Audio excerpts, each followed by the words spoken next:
Hello, hello, and welcome back to Fate Extra. So last time we disabled Sir Gawain's ability, and now we are finally gonna go ahead and explore the rest of the second floor. So without anything else, let's go.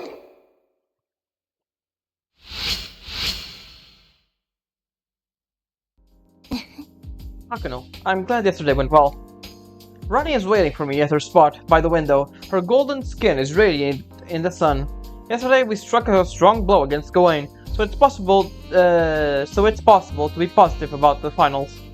Tomorrow is the seventh and final elimination battle. I never thought I'd be standing on equal ground with Leo and Gawain, but thanks to Ronnie, it is reality. Those words of thanks are on my mind as I look at Ronnie. Is something on my face? She looks so perplexed as she asks. I can't help thinking how cute she is when she gets flustered and I smile. Ronnie smiles back. I thought you might be worried over Leo Harvey's philosophy, but it seems I was incorrect. I spent time wondering if Leo's philosophy had merit, but in the end I realized that his way of thinking is wrong. I realized after fighting him that as strong as Leo is, he's missing something critical. That is why I know I can win. It's a relief to hear that. Ronnie smiles. Seeing that smile reinvigorates me to win, and I return to her. I return to her no matter what. All right. The sky is going dark. I'm nervous that I've forgotten something, making everything that I've gotten so far to be for naught. Here's the final scene, Praetor. Are you sure you haven't forgotten your to gleam the cipher keys or perform alteration of the soul? Hearing familiar words from my servant calms me. I really like to save myself the embarrassment of losing by default in the finals. Just in case, I should check the cipher key display on my terminal. And I also need to finish all the other preparations today. Visiting the commissary, performing an alteration of the soul, training in the arena, it's all necessary. I should do everything I need to. I can't be too careful either. And that is true. There is something on the library before we do anything else, so or over here at least. Farther down the hallway, the sound of an argument can be clearly heard. On the now sparsely populated campus, it's easy to identify one of the voices as Ronnie's, and the other voice can only belong to Leo. A mere doll of Atlas? That is incorrect. As I am now, I have heart, compassion, and wishes. I see. Pardon my rudeness. I shouldn't expected nothing less of Atlas' finest creation. To make a being that is almost but not quite human is an impressive and admirable feat. Unfortunately, whenever I live or die has yet to be determined. As per the rules, the Holy Grail goes to the last person standing. But the real question here doesn't concern my life, but yours, does it not? If you fall, the Harways will lose their successor, and their grip on the world will loosen. True, but I'm going to win. It's not a bravado or a lie. Leo believes he's speaking the truth. As it is definitely not in blind faith that he has judged himself and doesn't find himself lacking. My professor believes the Harways are the source of the stagnation that currently plagues humanity. Also, your possession of the Grail would lead to catastrophe. That is why you must stand down. Catastrophe, you say, Ronnie? While I do understand your point of view, I must disagree. No, you look tired. Now is not the time for an extended conversation, I'm afraid. With that said, I bid you a good day. And off he goes. Leo makes a vague gesture towards Ronnie, while at the same time acknowledging me with a smile. Hakano, I look forward to finally meeting you on the field of battle. And off he goes. I notice as he leaves that his smile never once slipped. If I was still the same person as I was before, his words would have shaken me badly. But everything is different now. Now I have a purpose, a reason to fight for the Holy Grail. That is why my path diverges from Leo's, but only the Holy Grail knows which the correct one is. Might as well talk to the library people here. You want to know why the Holy Grail invited message to the Seraph and give him the servants? Find out for yourself as you win the final elimination battle and stand before the Holy Grail. Okay, that's not helpful at all. I have nothing left to teach you. You already have the knowledge and fortitude to forge your own path. That's good to know. Now, did I I do. Okay, I have everything. I was under the impression I didn't explore the other thing. It's been a while. Tomorrow, your fate will be decided. In other words, today's your last day to prepare. Be sure that you do everything in order to prepare before your final confrontation. You talk to Ronnie here. I believe in you. Just the thought, if that makes me happy. Kishinami, please win and come back to me. I'll be watching. Alright. Let me actually check if I have... we do have XP, so might as well use that. And Taiga, hey, there we go. Were you able to get it this time? The object your grants wishes? Give her the Tiger Thermos. Yes, this is my precious. Take this plushie in return. Now, I insist you have it.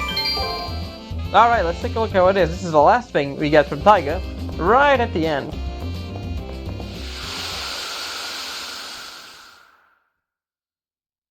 There it is, the tiger thing. I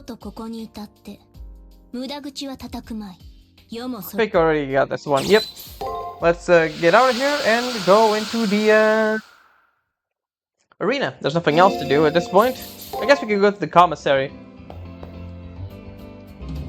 and try to. We don't have enough. Oh, we do have enough money for. Whoops. For the thing. Let's go for magic.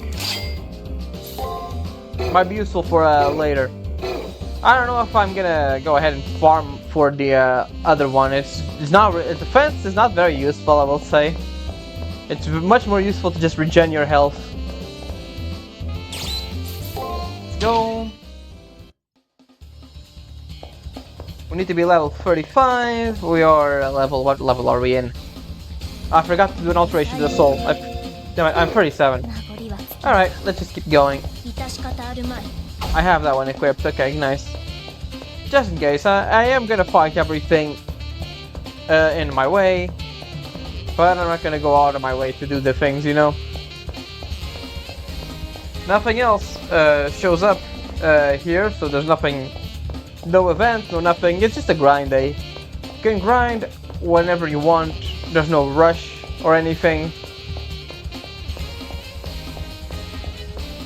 And yeah, that's pretty much it. I guess I'll fight these guys. I think they are the ones who give us the most XP. Why not?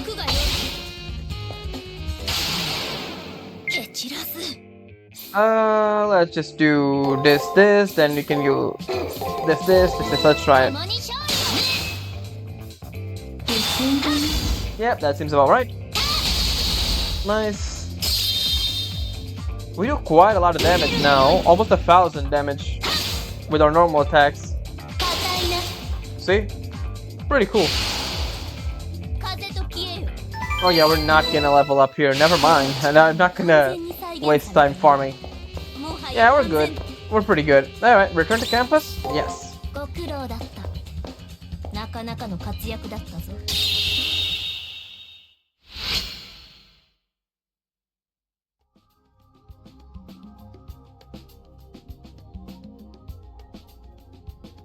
Well then, tonight is our last night together. Much has happened since you chose me as your servant. When I think back on it, I was wonderful, marvelous. Our story was a magnificent arc to it, one that my former self would adore. No, to what gloomy talk, I cannot abide by it. Let us focus on the grand finale. Tomorrow I will swing my sword in a blaze of glory for you. Let us present a grand finale that will dazzle all who see it. Command me passionately until I am spent. And we did everything. Nothing new for this. We get to the usual recollection after this, and the last day.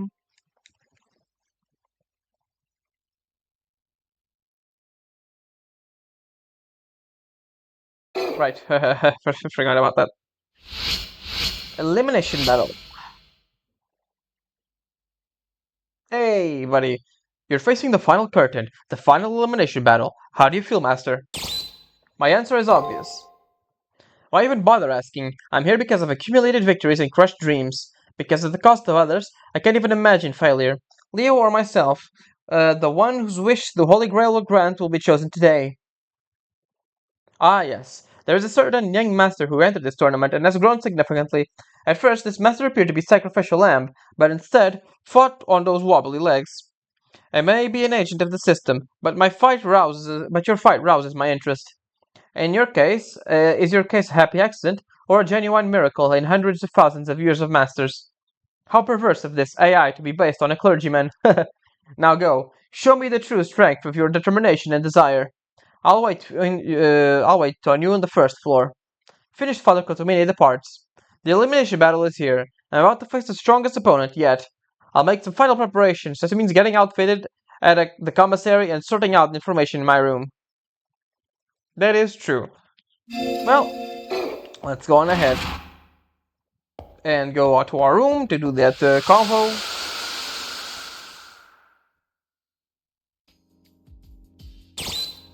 Organize your information. The day has finally arrived. The day of the final battle. The day the Holy Grail will open once this last fight is over. It's down to Leo and me. Whose wish will be granted? I have no intention of falling now, but today's the day where our fates will be decided. Before the elimination battle begins, I should go through all the information I've accumulated. First off, the name Leo's servant. I better make sure I have his name right before I do anything else. There we go, Gawain, Mordred, and Lancelot, all knights of the Round Table, but it's Gawain. The servant is burnished white armor. His name is given as Gawain, a knight of great loyalty linked to the legend of the Round Table, who guards Leo with tireless vigilance. I remember the first time we crossed swords in the arena. As per his story, his strength is legendary, wielding a sword that shines like the sun. He's barred my way with unshakable resolve. The name of his sword is the Sword of Absolute Victory, the Resurrected Sword of Victory, Talisman of Broken Commandments. It is the second one, Resurrected Sword of Victory. Right, also called Galatine. It's a sister sword of Excalibur, and a weapon of great power when used by Gawain.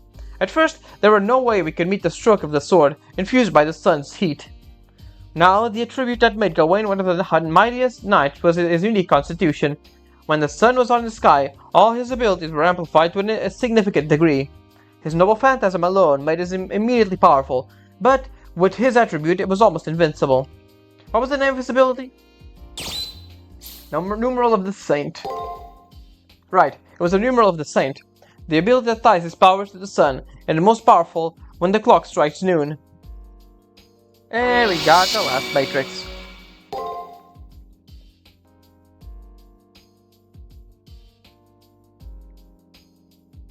But by hacking the arena and cutting off the light, it was not only able to wound him, but also cripple his ability to some degree.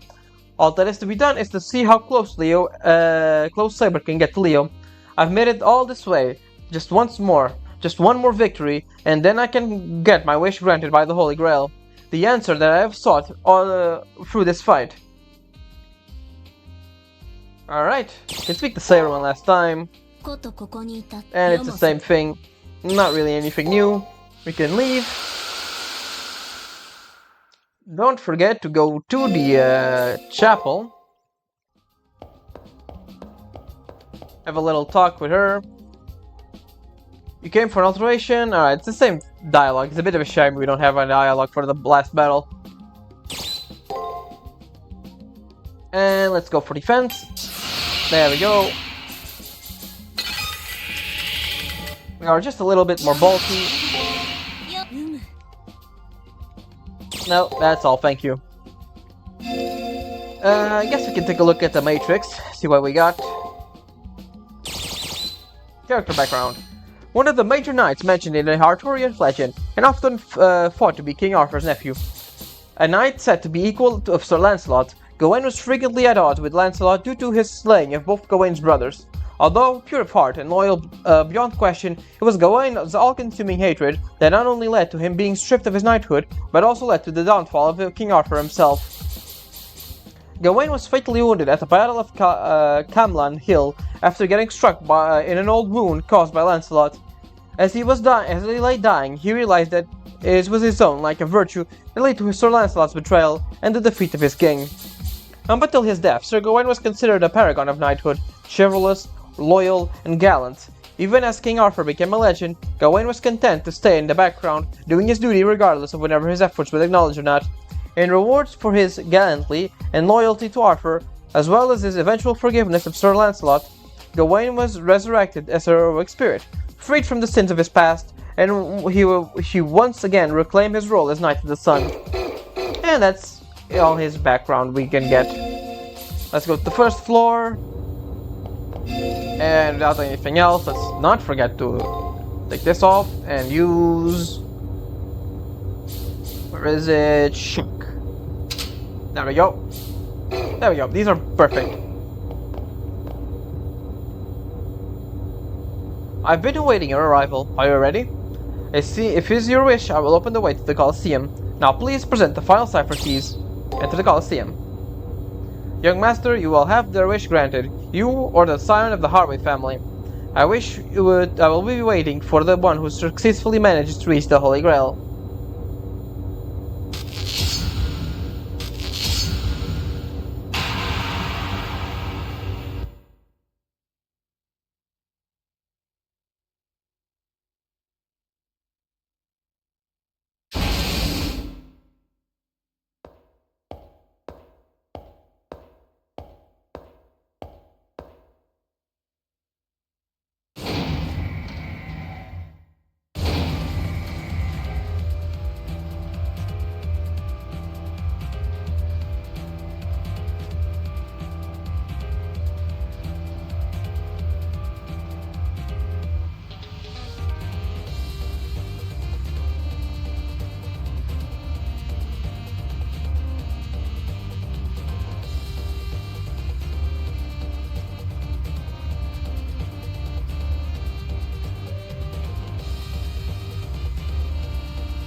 Finally, the battle I have been waiting for.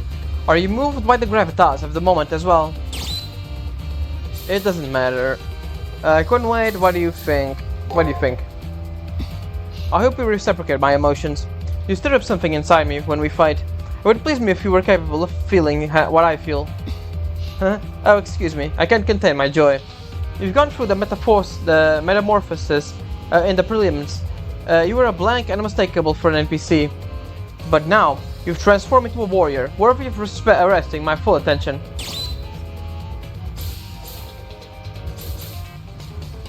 It was a long road. Yes, you've taken to the battlefield like a flower onto rich soil. But the time has come for me to pluck that flower before it's grown becomes unsightly. I'm not done growing. Yes, you are. You will not get a chance to close the gap between our abilities. You will be always one step behind me, and always will until the end. Hypothetically speaking, what do you believe could bridge that gap? Reason? I don't need a reason. My servant is the best. Although I knew that was only the right answer, it's still nice to hear it, Master. Though we're both Sabers, I'm way out of your watchdog's league. A knight who doesn't know what his sword is for couldn't hold the handle to a candle to me in 100 years. Oh, did you hear that, Gawain? Can you respond? Not particularly. The battlefield is where our abilities will be put to the test. Petitioning my opponent for their agreement at the moment would only reflect poorly on your reputation. At least your dog is well trained. Hey, guard dog, can you not speak unless your master allows you to? No, I simply have no need to speak, rat-clad tyrant. I belong mind, body, and soul to my master. Therefore, my master's words are the same as my own. Ha! Then you are a slave with no will of your own? That's a fine bit of a poppycock. Answer me this. If your master ordered you to slay a dear friend, would you obey that command? Without question. I will do any sort of thing my master commanded, no matter how disgraceful. I truly trust my master to steer my sword true. In your example, a friend would have done something to preserve my blade. Fascinating. You've piqued my interest. Please continue your nonsense. I will. Then, let me try, Saber. Would you disobey your master's command in that situation? I will disobey. It's completely out of the question to kill a friend without any reason. I will not be pressed into the task, even with the use of a command spell seal. But listen, Knight of the Sun, it's pointless to direct that question at me. Why is that? Because my master would never give me a command like that. You're deluded yourself, hoping to secure the desire carried out by your master is nothing but disloyal loyalty. My master is not only my commander, but my lover. We share a mutual affection. I'm enjoying being used as a knight, though my true rank is far higher. I see. Your attitude makes sense, considering that is your empire knights were greedy aristocrats. Does that make you one of those avaricious swine who value fortune over loyalty? Don't you compare me to equine. Although I am an emperor, I value chivalry as you do. Well, as your sense of loyalty is twisted, allow me to straighten it for you on the battlefield. Fine by me. Your prodigious act as a knight grates my nerves. Let us settle this on the battlefield. That was quite a combo there with Saber and Saber.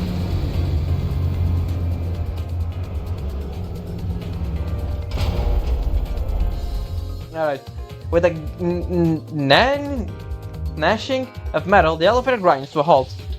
Is it just me, or the time just reverberated the reverberation lasts longer and sounded heavier than usual?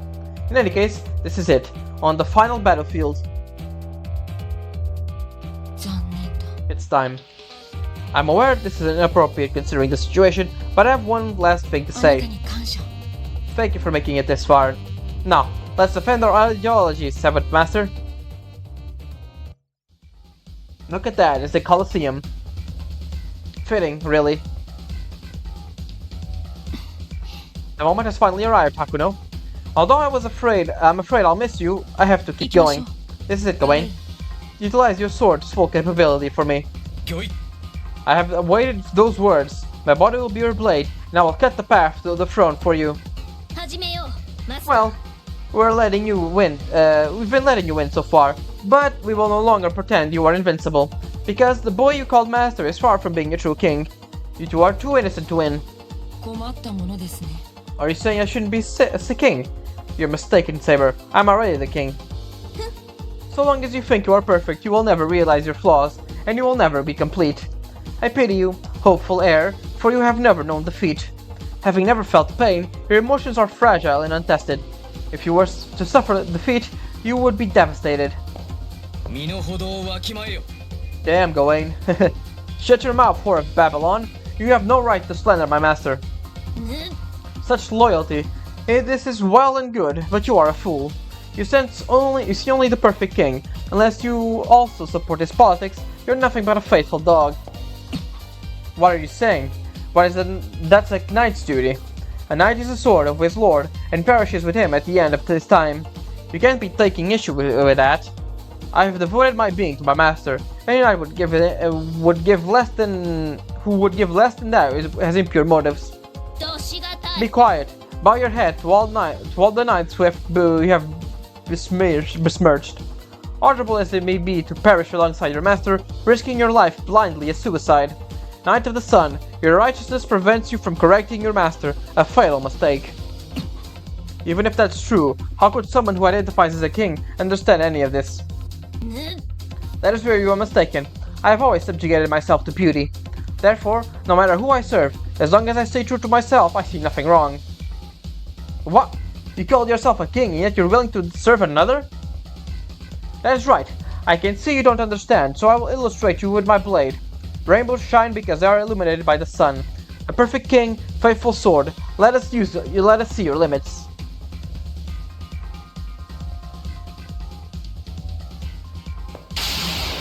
Quite a little speech we had there. Saber versus Saber.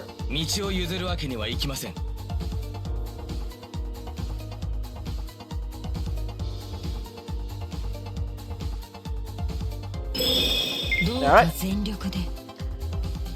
He will use, what will use? Divine Aegis.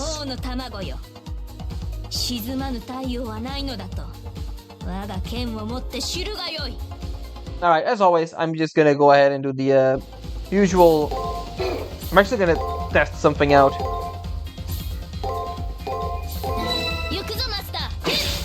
No, actually, surprisingly. Divine Aegis on the second one.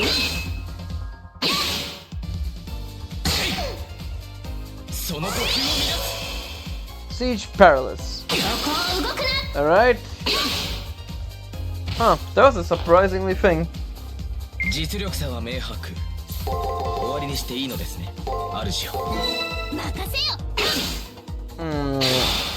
Increases your luck and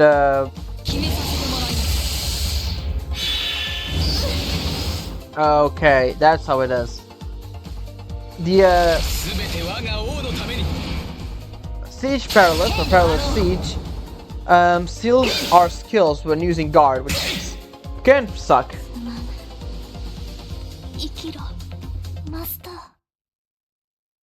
Alright, we can just check what happens when we die.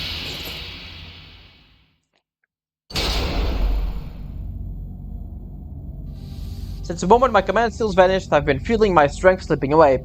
My life force itself draining away. How odd. I thought you'd be more of a challenge. How sad I was mistaken. Farewell then. I enjoyed fighting against you.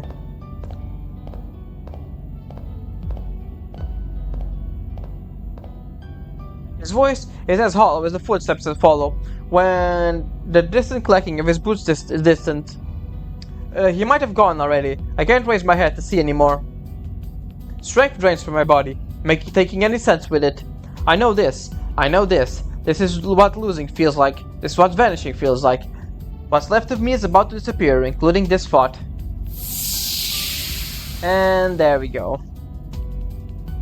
Unfortunately, there's no game over, like cutscene or anything like that, just that. Alright, so for real this time. Right, so he wasn't gonna use that, so might as well using Tri-Setting Sun. What else? Just do this, and then this.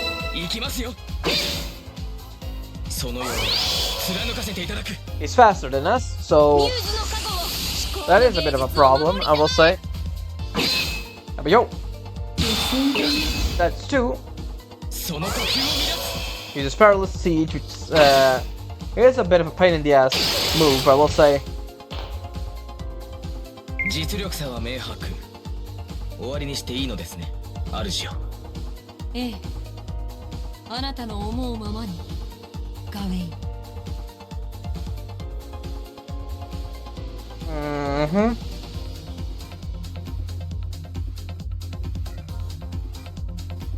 I could have used his stun to prevent me from using this skill. That sucks. Well, if we lose, I can go back and do that. Right, so let's try this. That's gonna be an attack. I'm trying to save MP.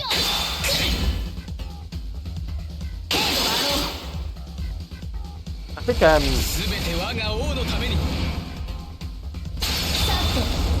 guarded that.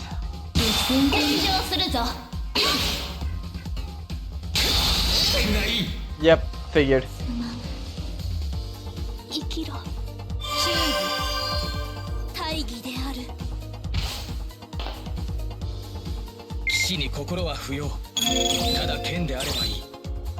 Alright, let's recover. And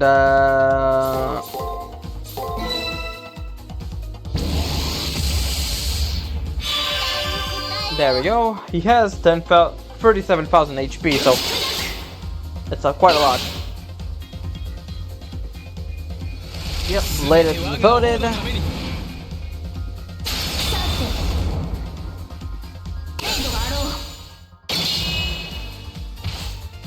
There we go, we have our Noble Phantasm ready.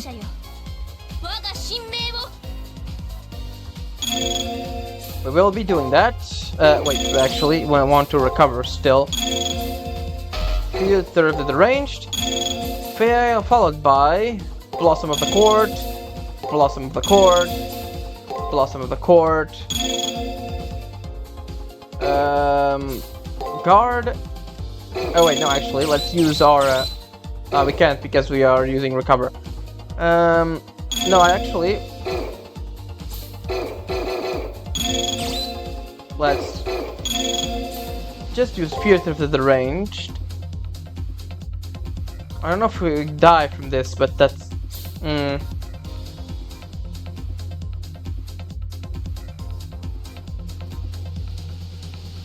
Nah, I think it's too dangerous. Let's just use this. Then just use boss. Actually, not lunch. That's so. Try setting sun, and then this.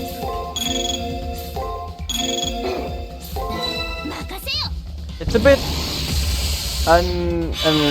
Unfortunate, but that's what we're gonna do.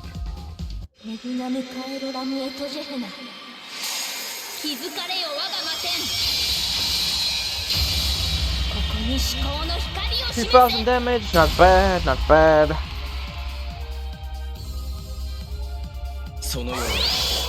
Yep, Divine Aegis, as expected.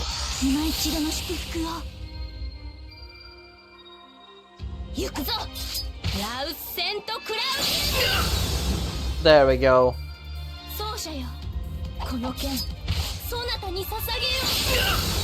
There we go.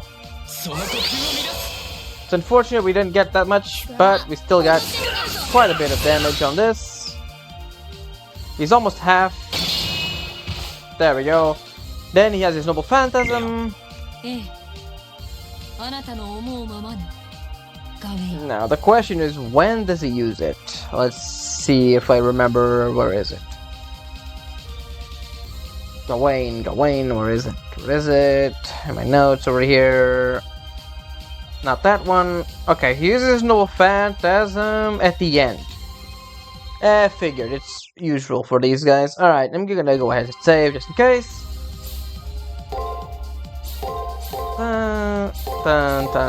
Let's see. Even. Break. Retaliate. Alright.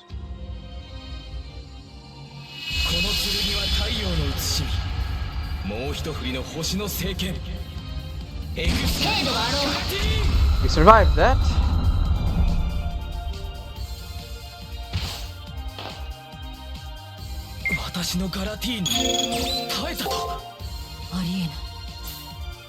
We did indeed. The problem is using attack now. Let's see. We don't need to worry much because we are not much you can do. Got that. So he uses attack, huh?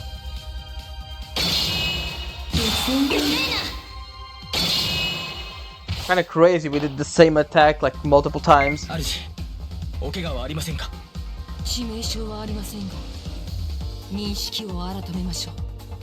Alright, I think he's gonna use his skill here, so I'm just gonna not recover. Break, you're gonna go for a shock here. And attack, break, break and defend.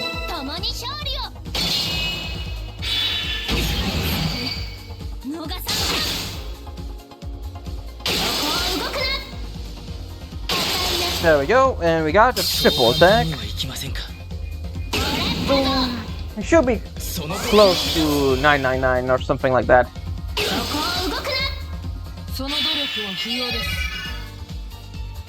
Fuck. He took away my my buffs. That sucks. I don't have anything for Servant MP, don't I? Oh wait, no, I have this. Right, of course. Jesus, I have an elixir. Yeah, I forgot about that. I think I can spare one. I completely forgot I had those things on. That's crazy. Alright, let's see. We guess we can try this, shock again, and then this.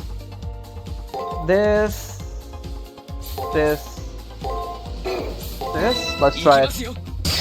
Nope.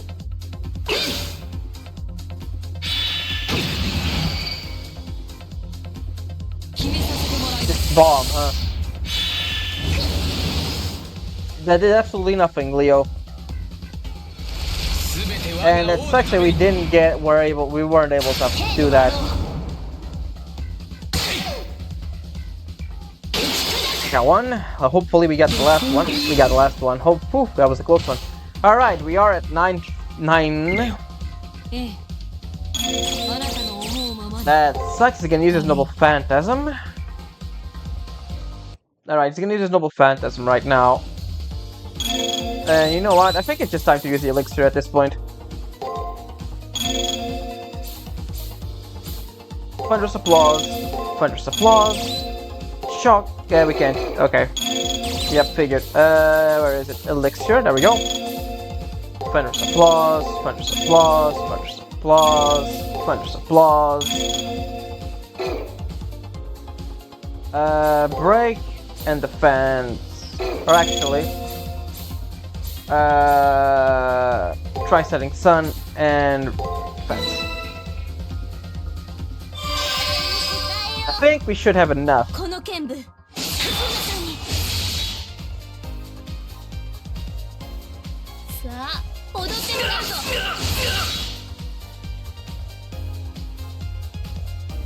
Yep, Blade of Devotion. Devoted, I mean. It's not nearly enough to kill us, but we got it still.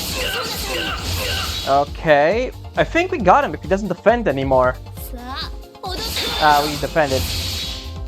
Maybe we still get him? No, we're gonna do the thing, yeah?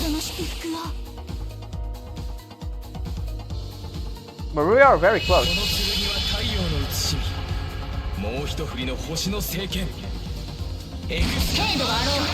Oh, that was very close. Nice, we got him.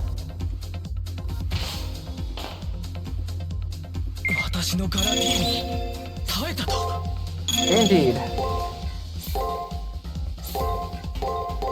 Alright, I think this is it.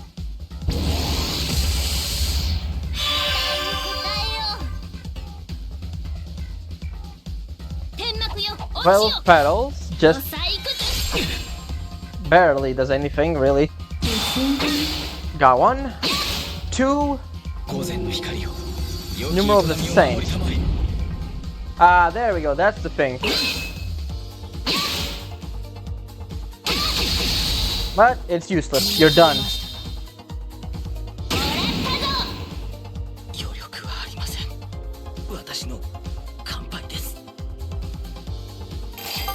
And we still have 4 elixirs left. I can't feel my fingers. My arms and legs won't move. There is no strength in them.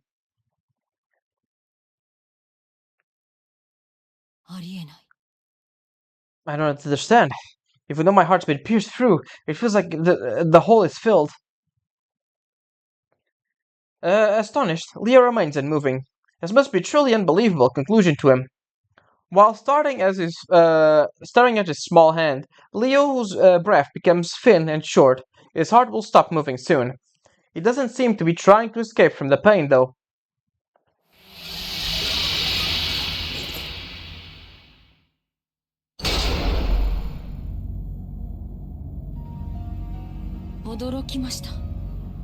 Ah, I see. That I couldn't believe. What I couldn't believe was that I reached my limit. Leo smiles in his admission. I never thought I reached my limit. I wasn't even capable of imagining what the feat was. I didn't think I was flawless, I just had no fear. The way normal people's hearts quiver, mine never did. His quiet words are sorrowful, but a smile spreads across Leo's mouth. He's found some happiness even in the arms of defeat and demise. His joy is something very human and trivial. Achievement. His body coloring slowly darkens. I already know what will happen. I've seen this scene play out before. The king to be will vanish. He'll disappear, just like the gods have decided he should never have been. This feeling that's come over me. I fear the unreasonable and reject the irrational. One more time. I won't lose next time. These are complex feelings. I don't want to give up. That's a compelling feeling, but all of them are positive. I feel bitterness and grief as well, and I fear meeting death. And this must be courage. I had not understand the real meaning of any of these feelings. I'm such a fool. Someone like me could never have led the human race. Gawain. You knew all along that I lacked something necessary to become a true king. My lord, no. My king, Yes, I know, Gawain. Though you knew what I needed most was to experience defeat, you still helped me win. You gave me your loyalty and risked your life for me. You knew that I could be defeated one day, but you tended to my growth anyways. I lived so illogically, but thank you from the bottom of my heart. If it wasn't for you, I wouldn't have realized. I would have seen this defeat as a fluke and coldly ignored it. My king, I would have accepted you no matter what defeat you suffered. I am your sword, your knight. Your growth is yours, however. I am honored to have witnessed the growth of a truly honorable king. That is interesting, yeah. He gets a special animation here and set.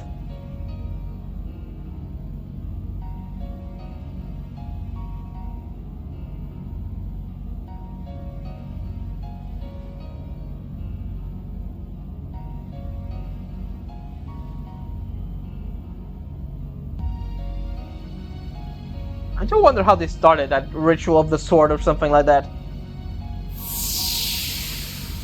You always see it in knighting scenes in movies and things like that.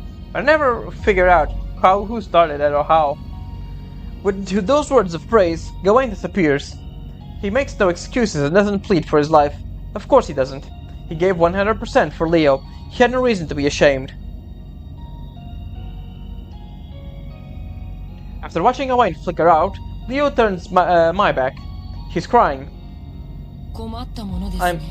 I'm afraid of being cold. That is the most frightening of human emotions. This is despair. I never knew a basic feeling like this. His voice is bathed in sorrow, and I don't know if his sorrow for his death or for the person he was. Defeat. It was a necessary obstacle on my path to the throne. I can't retreat after coming so far on my own path. Now I have known defeat. I can become a complete king. Now. I can't help thinking of mayflies. Maybe those insects who gain wings to fly and then die after just a day. There is nothing I can do. It's unfortunate.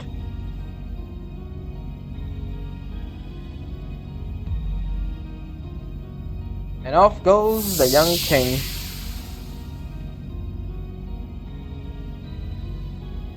Then Leo disappears, gone without a trace.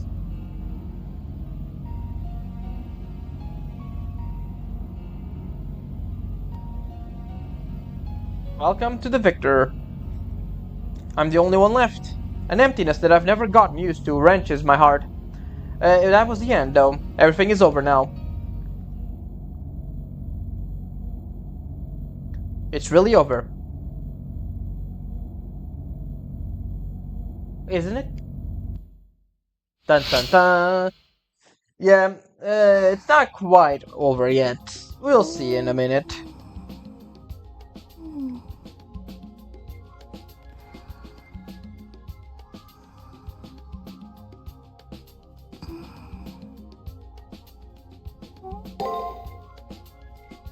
Yep, there we go. Everything on him. There's nothing new here. I don't know why they do that. Alright, the White Knight of the Round Table.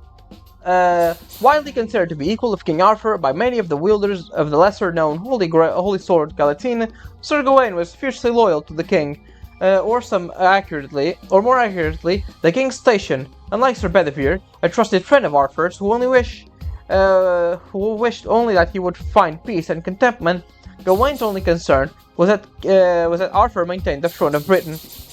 If King Arthur was seen as the personification of the moon, then Sir Gawain was the harbinger of the sun. He was frequently compared with Arthur, although Gawain himself ignored those comparisons and devoted himself to serving his king to the best of his abilities. Though loyal to the end, his irrational hatred of Sir Lancelot proved to be his and Arthur's undoing. Although Arthur eventually forgave his wayward knight's transgressions, Sir Gawain could not find it within himself to do the same until the very last moment of his life, and only after being stripped of the knighthood, excommunicated from the church, and causing the downfall of his sovereign king. With his dying breath, he swore that if he was ever given a second chance at life, he would support his king, no matter what. Upon being reincarnated as a servant, Gawain devotes himself completely to his goals of his master, and by doing so, hopes to gain absolution from the sins of his past. Alright.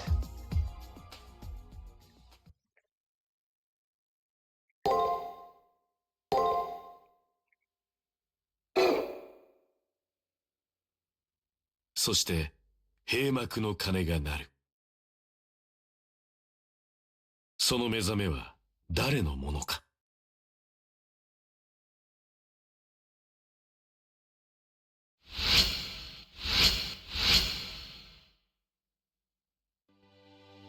After winning the fight, I return to the now lifeless school. Almost all the people are gone. I'm the only master. I'm the last living human in this tournament. If by human is the right word. Even all the NPCs that used to be here are now gone. There is no more use for them. The Holy Grail war ends here. The only master and servant who won the Holy Grail war remain. Plus only one system anomaly. In any case, the path to the Holy Grail will now open for the winner. Where could it be? While thinking about how annoying looking for it will be, congratulations, you have crushed the dreams of all other magi. This is to say, you have won. The Holy Grail War ends here. A voice echoes through the speakers. It's a voice I've heard before. It was the voice I heard when I met my servant at the very end of the preliminaries. It's the guide created by the Holy Grail War system. It must be based on a real person too. The path to the Holy Grail is open to you, Victor. Pass through the door on the battlefield once more. I still don't have any answers. Maybe they will come once I get to the Holy Grail. And if you're hearing the music right now, it's the game over music. It's basically your end. Right now, Saber doesn't really have any dialogue, I don't think. The time has finally come to leave the Seraph and head to the core of the moon cell. I may miss this place, even this room, but it can't be helped. Life is a series of hellos and goodbyes. I recommend you make your final goodbyes now. Alright, and let's leave. And we can go on ahead. The NPCs aren't here, like previously said. It's just a blue hue, no sun out. Everything's depressing looking. You can see if Ronnie is still in the third floor. She isn't. You can take a look at the commissary. They're still open. Even though we don't have enough money to buy the thing we need. But that's fine, we have like 3 elixirs. And actually, I want to show something. In New Game Plus, there is where Taiga used to be. If you complete everything, there'll be a furnace here. If you interact with it, it will reveal a secret boss. We're not in New Game Plus right now, so there's not really much we can do. Also, going into here, you can get Sakura's final lunch. Congratulations, Hakuno!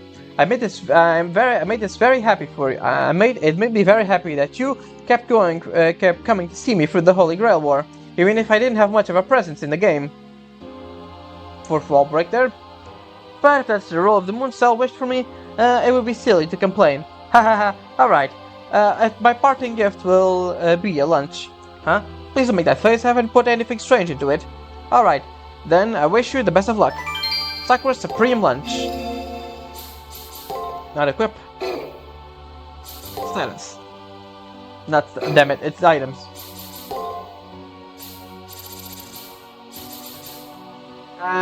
Totally heals servant MP, heal status effects.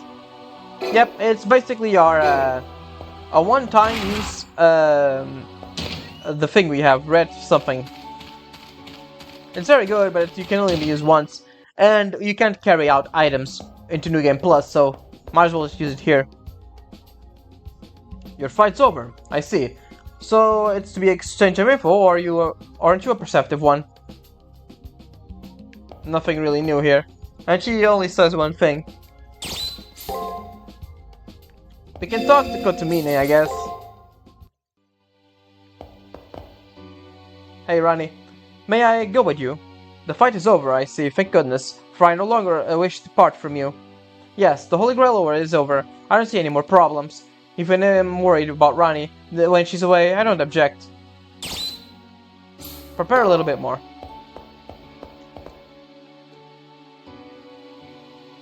Aren't you an eager student, even though you no longer need to have a teacher? Or are you that fond of me? No, I'm not. In fact, I'm pretty done with this bitter priest. But like it or not, he has always been instrumental in my training and advancement. Even though this is nothing more than an AI, I wanted to say goodbye. You're a good student. Very well, goodbye. Let me offer some final advice. It's not brief, but the Holy Grail won't be going anywhere. Advice? What advice could Father have? The Father have for when now the fighting's over? This isn't to guide you through a fight, but to enlighten you about what we will receive shortly. It may be fairly late in the game to ask this, but what do you know of the Holy Grail? I already know the basics to it. It's a supercomputer within the Moon Cell, meant to observe, also known as the Moon Cell Automaton. It's the achievement, it's an archive that has recorded the history of the Earth, or rather mankind, since antiquity. And Magi fought to the death to determine ownership of it. Yep, damn it, nope, that's wrong, that's not what I wanted.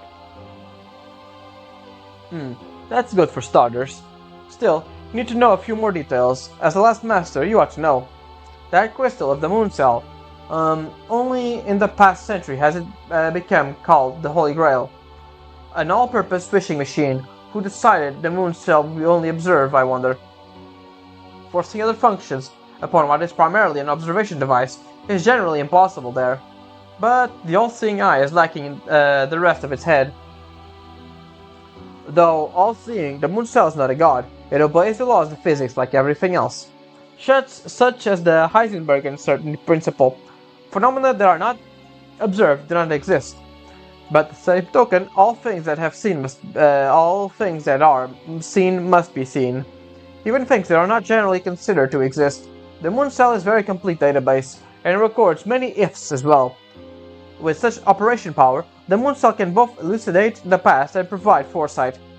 What you are heading towards is knowledge of the future, a place where every human wish and desire exists, a place to spy upon the future, on that terrible knowledge, much like that Laplace envisioned. The Moon has no will of its own. Intelligence is a distortion of pure observation after all. But if someone with a will would harness the Moon Cell, they would see all their wishes granted. The validity of one's motives, or even the very presence of motive, is inconsequential. All that matters is that the winner of the Holy Grail war is strong. It's just strength. An amoral priest like Otomine will reduce human struggle to that. Does the Moon Cell Holy Grail desire strength? Or is the conclusion reached by whoever created this priest? That is all. Did it help? But all you have been crawling over is nothing more than a Moon Cell surface. Go forth, Rain Master. Deep in the moon, the ring of fire awaits your answer. I'll wait in the front of the arena. If you find it hard to leave the Moon Cell, come find me. And I will. Just give me a second. I need to actually pause a little bit and take a glass of water. My throat's killing me. See you just in a little bit. Alright, I'm back. I have my water bottle next to me now. And yeah, we are gonna go ahead and follow Kotomini there. Because there is actually another thing here. The Holy Grail has ended. All that remains is to proceed where the Holy Grail lies. Upon your arrival, something taking place that we do not understand. There is no reason for the system NPC to know anything more, but with our preparation we should be fine. The shop and church will be usable. Go if you feel the need. If you want more trading, you can feel free to use the arena, as it's been reopened. You no longer have to observe the 6-day prep period. Come and go as you please. So, will you go into the arena? I'll go. Well, very well. In that case, I wish you well. And this is the last arena. It gives us roughly the level we need to do in this area. And yeah, as you might expect, this is not quite the end of the game. What I mean by that is the final boss. If you activated the Thermos, as I previously said, then the secret boss or super boss would have shown up in this area, roughly.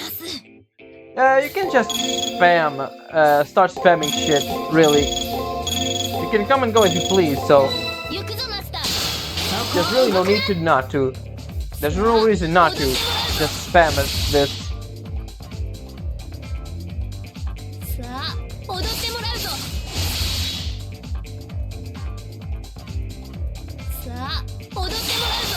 No, it's a shame he's just using his guard all the time. These guys are the ones who give us the most XP out of everyone here. Give us 2000 XP.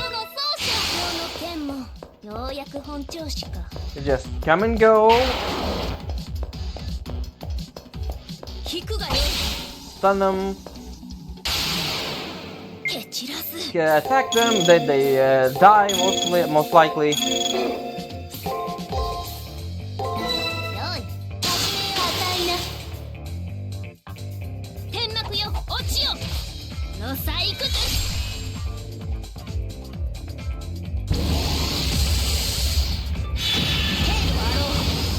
We got strength down.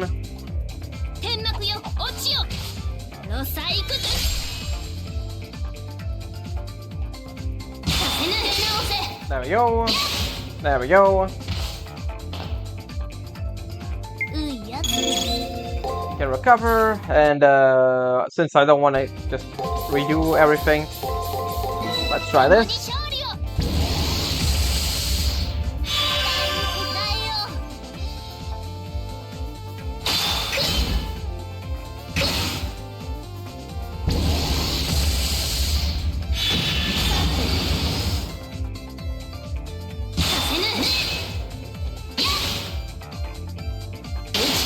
Yeah, we got it. There we go.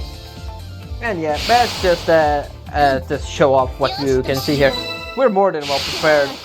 We're more than prepared for the fight that's ahead. So, yeah, of course.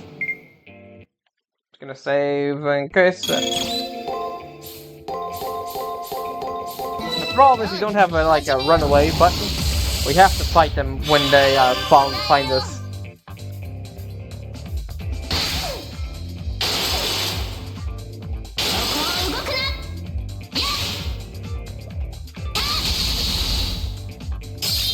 You can see the difference in XP when this is over.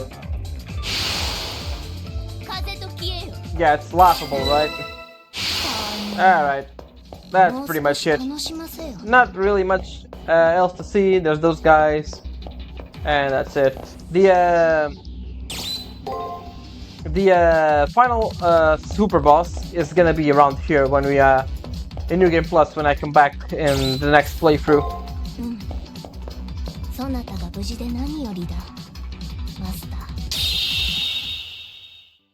There we go. You don't even have a completion thing prompt. So let's go on ahead and enter the final area. Yep, let's go on with Ronnie. Open the last door. The entrance to the battleground is still the same dreary elevator. This same elevator travels to the arena, but the display indicator is a much greater depth. Once I'm inside, the doors close heavily, and the rectangular box begins to move.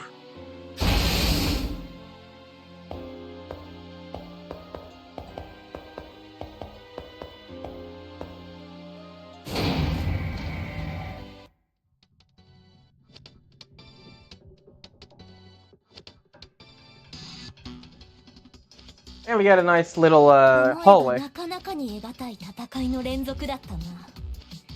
わずか7戦とはいえ、それぞれが特徴に満ちたものだった。まあ、共にするのはこの私である。相手は人類史に冠たる英傑たちなのだから、無難なものになるはずもないのだが。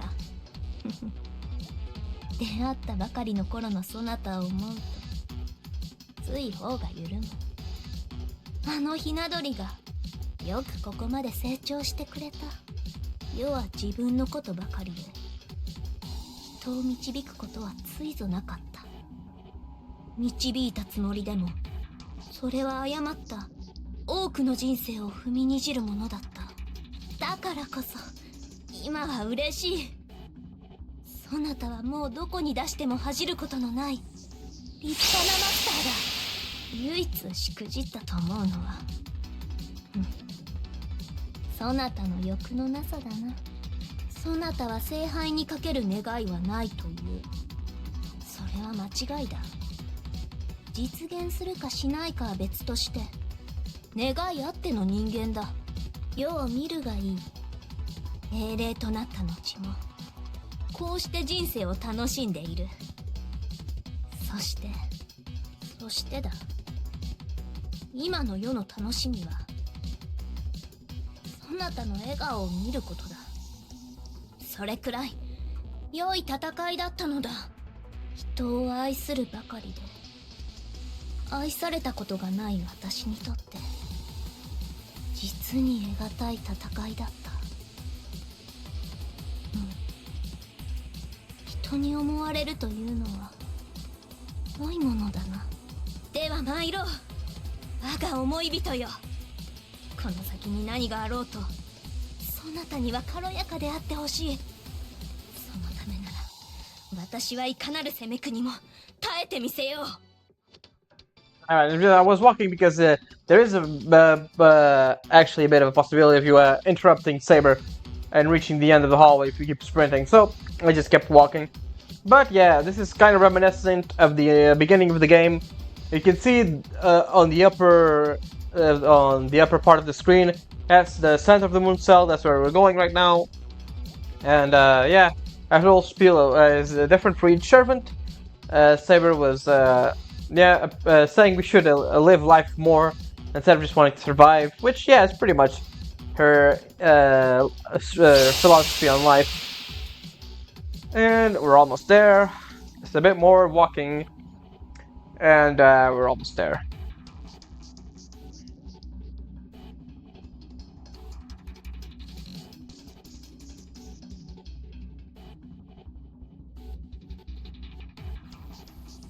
There we go.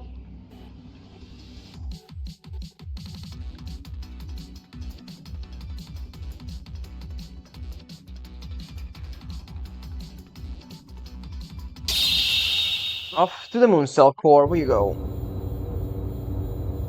What appears to be coffins.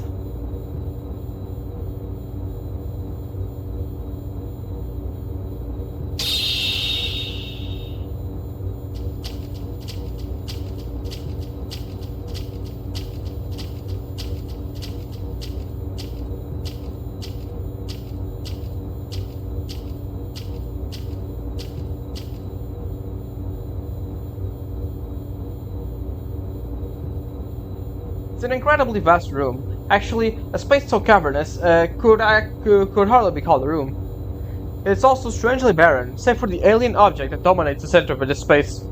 It resembles a giant floating eye, although it doesn't seem threatening, it's just somewhat disconcerting. The artifact of an alien civilization, the reason for its creation is beyond human comprehension. The core of the moon cell and the base of the Seraph, the holy grail of the seven heavens, are responsible for creating the seven seas. And in the space where the Holy Grail is enshrined, I can feel a sort of sense of discord and dissonance. In front of the Holy Grail is a jumble of skewered stone pillars, which only adds to the tumultuous atmosphere. On top of that pile of stone sits the lone figure of a man. He looks like in the late 20s at most. His expression is blank, beyond the totally unmemorable, but as an NPC he doesn't need to make an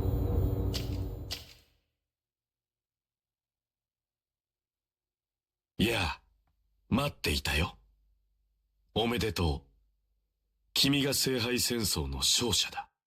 If you recognize his voice, it's the guy who's been doing all the narration for the beginning of each chapter.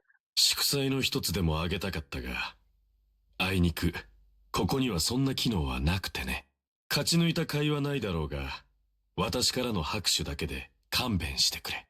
でもこれだけは言える。私は誰よりも君を認め、君を称え、君を誇りに思っている。君こそが、幾度も繰り返された聖杯戦争の中で、最も素晴らしいマスターなのだと。While he seems friendly, there is something more dangerous about him than any other opponent. It's a feeling of nothingness. There is something very strange about the man in front of me. There is someone else here. That man has a servant with him. At the same time, when he mentioned his servant, I can feel Ronnie tense up beside me. The person before us is not an NPC, it's actually a master like you. But what would a master be doing here? Everything should be already been decided. Well, to be absolutely accurate, I could just easily said you're a master who shouldn't be here too. How can a master who has been defeated, still be alive and present in this place? I must look into this later. Well, that's an issue for another day. At least one rule still enforced. Only one master may leave. And unfortunately, you're the one who will disappear. I advise you to enjoy what little time you have left. Now that settled, I'm pretty sure the questions of your mind is, what are you, right? A pertinent question worthy of an answer. Of course, I'm both an NPC and a master. To be more accurate, I should say I was. To have been an NPC who is now in possession of the power of a master, must that mean... She briefly glances my way, her eyes wide in shock. I suppose it's a more thorough explanation is necessary. The story is kind of long, but please bear with me. First, allow me to introduce myself. My name is Twice H. Peaceman, but please just call me Twice. And that's the name of the guy right at the beginning that cured cancer or whatever. Twice Peaceman, a 20th century scientist known for his advancement in neurosurgery. Though to be the first Spiritron hacker, his hatred for war was such that he'd charge into battles to save lives. The young girl beside me mutters under her breath as if reciting an encyclopedia entry to herself. So that's how history sees me. That I detested war? That was definitely true. I hate war and will not tolerate its existence in any form. Not even the Haraway's are exempt from this fact. However, that truth only scratches the surface of my beliefs. Much like the moon cell, it seems that a simple, well-known function has has erroneously defined my true ideals. It began when I was a student and obsessed with the history of humankind. I will never forget how many shocking realizations I received during the course of my studies. The betrayals that made up history, combined with severe shell shock, gave me an abnormal hatred of war. Allow me to clarify. By him, I mean Twice Peaceman, and he was, in fact, incredibly ill. When he saw an image depicting war, he was overcome with overwhelming panic attacks. It was almost as if he would get severe heart palpitations, and his blood pressure would skyrocket. From that day, he, meaning me, was consumed with an unease that became almost painful in its entirely. Even after becoming a scientist, he risked death to save others because of that unbearable pain. That is the whole of it. What drove him during this time, in the mortal coil, was not a sense of righteousness. What drove him was a simple question: why was I the only one who seemed to hate war? As I said, Twice was ill. There was no reason for him to risk his life so foolishly on the battlefield. Why did I involve myself in war? Was it to understand it better, especially considering the effects war had on me? Even while struggling with those questions, my mortal self still irrationally kept going into battle. And in the year 1999, a horrible neurological disease broke out in a city located in the Far East.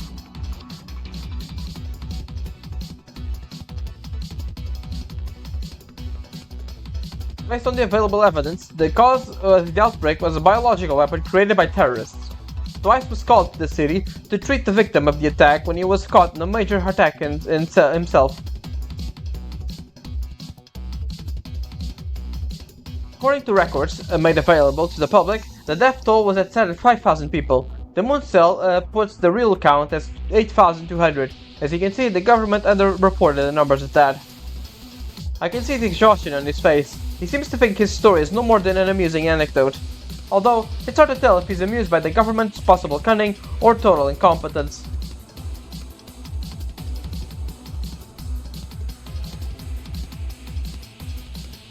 Anyways, what I know, the person that patterned after I died Twice ended up one of those 8,200. Something strange. I remember seeing the place where he died, as if I was too one of the many victims. I can recall the sight of buildings set aflame where I was, but when I was Twice, it was a scene that I had experienced before. It was then that the mortal Twice, the person I was, recaptured the repressed memories of his childhood. In the 1970s, there was a clash of ethnic groups, arranged by major powers in a war of proxy. Twice was orphaned in this conflict. The place I remembered, it was everything around me was hell. Everything all around me collapsing. Everything fell without any sense of morality, and without any acknowledgement of the value of life. And there lies its brilliance. The young Twice must have concluded that life itself was truly a miracle. All that remained of that epiphany, I've already told you anyways. Anyways, Twice was adopted and became a doctor. Although I tried to forget the past, that one fundamental truth was burned into my soul. Twice despised war more, and it became his intent to kill war itself. I got involved in war in order to end it. However, at the core of every being wasn't the denial of the meaning of war. It wasn't that at all. Twice was seen many battlefields, the never-ending hell, the horrific evil perpetrated by humanity. A group of soldiers made to fight against an army many times their size that was far more experienced and supplied. Forced to flee from guerrillas, a girl of 5 traveled on foot through the jungle in the hopes to survive. Innocent victims of violence who rebuilt their village and their lives without help from anyone. I find it odd. Even though I hated war, I saw a great deal of strength emerge from the conflicts I witnessed. Now that I think on it, the mortal me was the same. All of Twice's greatest works were born of war. The many revelations, the uncounted number of rescues, none could have happened without the hell that is war. All the mortal me really did was bring back a number of things from the depths of hell. And in the end, I was the victim of a terrorist attack, but as I was dying, it all came back to me. I saw the burned fields of my home, and recalled the tenacity that helped me go on, and even as everyone else died. Yes, 3 seconds before my heart stopped, I finally received an answer to my question. I was never in denial. How I drove Twice repeatedly into hell was because I, who eventually fell victim to violence, could no longer consider war the ultimate folly of mankind. Nothing can be hidden from the moon cell, and it records all it observes, including my final thoughts. As time went on, I was reborn as an NPC based on the records of my mortal life, just as any other NPC here. They may appear human, but they are nothing more than puppets being assigned roles. I was the same. However, the empty doll gained the heart. Maybe interacting with so many masters combined with my skill as a Spiritron hacker pushed me into consciousness. More likely, I was just an anomaly born from a single near impossibility. How it happened, I cannot say. However, once I gained true consciousness, the only thing I could do was act as Twice Beastman would. The dream that I saw as I died, the ideal that existed only in my mind, I now existed to make it a reality. And what was in the dream that the Twice who died saw was his life slip away from him. Endless war, of course, to see mankind engage in a grand war of mutual extinction. He says the last statement as a matter-of-fact tone. There is no hint of insanity visible in his eyes, naturally, and with obvious sincerity, he can somehow utter such a statement of absolute madness. The future has been corrupted. That is the conclusion I've come to after studying the moon cell's records. Anyone with a brain can see that the world is doomed. Humankind has long since passed its adolescent stage. Man was still maturing in the 1900s. A balance was struck between penury and prosperity, but it didn't last. The period of immaturity ended, but the golden age which should have followed never occurred. You do realize this, right? That was happening in the planet and its people should never have come to be. The spirit of mankind has stagnated, just as the world has. The future is rotting away like overripe fruit. When that fruit should be at its best, it has fallen to the ground. That's not the way history should be. That is how Rin and Leo describe the world. A place of peace, so stupefying stagnation and entropy. But is war really the answer? Because it is the most efficient way for mankind to progress. Stability and stasis only act to preserve a species. In the objective of modern man is merely survival. There is no reason for them to exist. In my previous life, a great many lives and resources were consumed for the sake of convenience. Why? What was the need for such prosperity? Prosperity is just an illusion, and exists only for its own sake. I expect that you agree with me. Humans are capricious creatures that must feed on dreams to evolve. The preliminaries illustrate this truth. It is an artificial peace. Ignorant aggressors revel in idleness. Humans can only mature after breaking free from their idleness. That seemed to be the case for you. And now, ideologies are based on detritus of an ignoble and forgotten past. That loss can't be overcome. I cannot allow such an ideal to become the foundation of the next epoch of human civilization. Don't you agree? If the future isn't worth the suffering of the past, that would make men mere murderers. For the humans who lived in the distant past, the future that man is now planning cannot be accepted. The future that will be a mistake. Humanity will not spend countless lives for the society that is to come. But we cannot reverse time. Since going back is impossible, there is no choice but to move forward. With that in mind, I will recreate the wars of the past and revise the history of the last 100 years. By having everyone fight in a war of survival, mankind's consciousness will be forced to correct the path. My wish is to become a firm conviction. As the winner of the Holy Grail, your existence is proof of that. This person's existence. Rain whips her head around and stares at me, as if demanding an answer, but I'm just as dark as she is. Originally, the Holy Grail was a way for the Moon Cell to gather data. It didn't even have a name at first. The Moon Cell only wanted the best data samples. Having a war of survival was a good way to separate the chaff.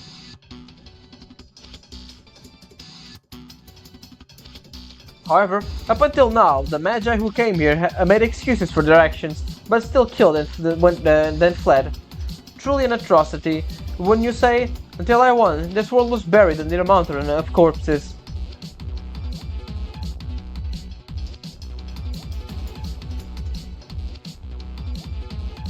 After all, being an NPC, I get the luxury of continuing to live on if I die. I watched their fight as an NPC, and then I became conscious. I fought battles on my own, weak though as I was. After several dozen fights, I finally reached this elevated state. After that, my story became simpler. Manipulating the rules of this place, I created the Holy Grail War, a battle for survival, from which only a single person may emerge victorious. I remade this world into a place where the limits of human potential can be pushed beyond one's imagination.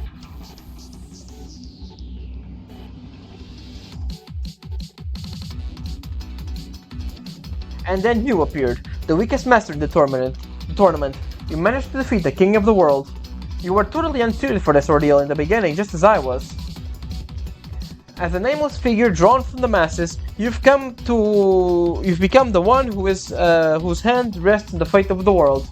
Your soul has been tempered by crisis and conflict. Your new strength is a testament to the potential of man. When mankind reaches the heights you have, they will move forward, clearing a path towards those yet to come.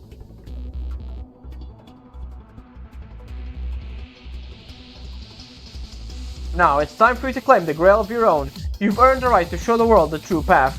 Shout out so that all can hear you say what war is necessary, that humanity can and must evolve quickly. Just input this one little phrase into the Moon Cell. Don't stop. After that, you can do whatever you wish. Whenever you become king or god, it's up to you. You have my blessing as your choice will bring endless war. The wounds suffered by humanity after losing countless lives in the endless conflict run deep. And if the only reward for such suffering is stagnation, then humanity deserves to be cast into the new void. Some sacrifices cannot be unheeded. Mankind must be inflicted with wounds that we'll never forget. Twice's words seem to freeze me in place, unable to think or act in any meaningful fashion. His words convey a self-righteousness that transcends any sort of petty bias or prejudice. However, for a reason I cannot explain, I can't dismiss his ideology as evil or insane. Maybe because Twice himself doesn't see his idea as some sort of righteous cause. Twice Peaceman, a digital creation of a once living being, just as I am. Putting aside the fact that this person is a cyber ghost like me, my thoughts are still a confused jumble. How exactly should I respond to this man? Before I can speak, questions occur to me. As the winner in the previous Holy Grail, why is he still here? He has a wish he wants granted, so why doesn't he just claim the Grail? Why have someone else do it instead?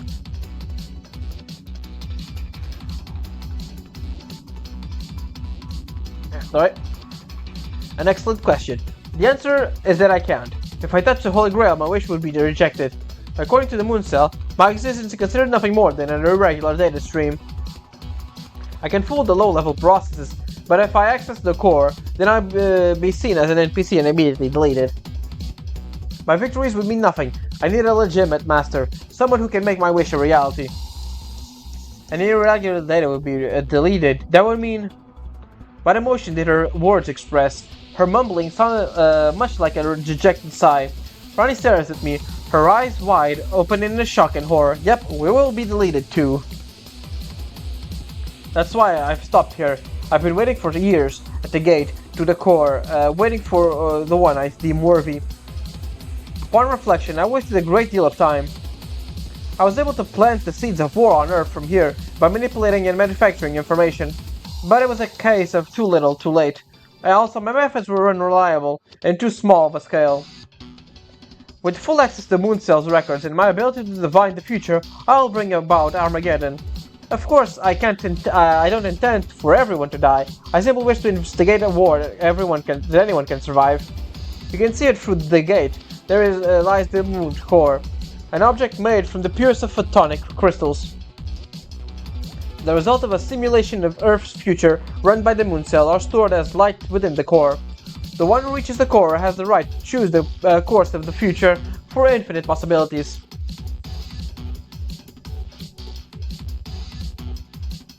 I'm sure you understand now. However, claims the Moon Cell can manipulate reality as they see fit. This object, which envisions an infinite number of possible futures, can reshape the fabric of reality. If what he says is true, then the Holy Grail would activate could accurately be considered the mind and will of God. Nothing is impossible. It is truly an object of an unimaginable power, with infinite possibilities. Yes, you do understand. It has many other names. The Photonic Abyss, Angelica Cage. Make your pick. You have earned the right to claim it as your own. Now, please proceed. Unleash the perfect storm upon the world, to undo the lie of stability, rewrite history as I have said. Twice looks in my direction, and an expression of earnest confidence reflects on his face, almost as if sure that if I share his beliefs that war is the answer, this man, while despising war and violence, would not ignore the immediate results of war that war brings. This supposed comrade, who gained strength through fighting much like I did, clears a path for me. However, there is a lot of answers we can give. I don't really think it matters, but let's see. It only belongs to the past. Only I can care about what matters to me. I didn't come here to wish for death. I know that war isn't the answer. I can honestly say he's wrong. The dead only belong to the past. I cannot accept Twice's view of the future, no matter how logical it seems to on the surface. After speaking with Rin and Leo, after all the fighting, I realized that even if a stagnant world, there are still some striving for change. The world belongs to the living. A mere shade of life like me and Twice have no right to preserve the future. Present or future, I mean. Your conclusion is overly sentimental, do you think? I expected that, but still, give it a bit more thought. Servant, I'd like to hear your thoughts on the matter. Would you think I'm evil and should be eradicated? Don't be ridiculous. Good and evil, right and wrong. None of these things have any meaning. Those of any substance always move forward, even if they suffer the consequences of their mistakes.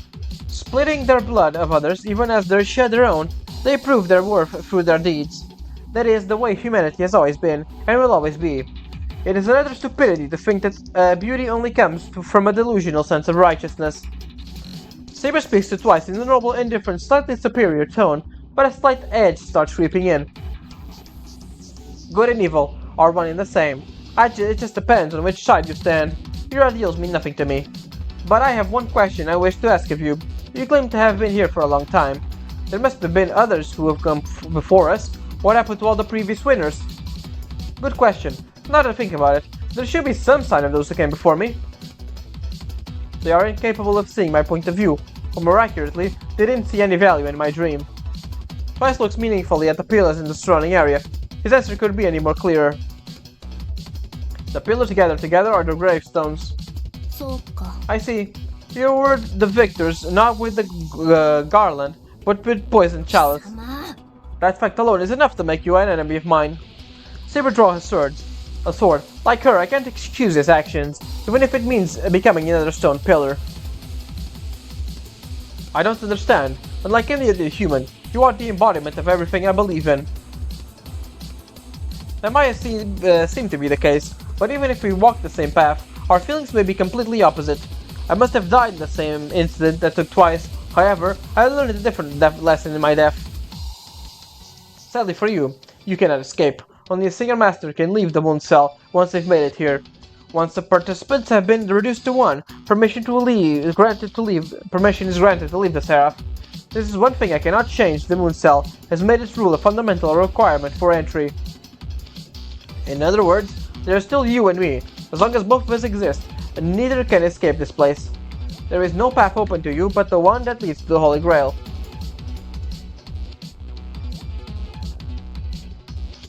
Yeah, sorry. And given the capricious nature, I can't relax yet. There is no guarantee your potential will shine through. The world has reached its limit as well. Soon it will be too late to overcome the stagnant of man. However, Twice Peaceman is wrong. If the moon cell automatically erased the regular data, I cannot go inside just like Twice, and if I pass through the gate I will be eliminated. And if Twice somehow wins, he will gain nothing. In the end, no one will win this fight. But even knowing that, I am not big on brainwashing, as it can end in self-destruction, but your spirit might survive the process. It doesn't matter to me if you resist.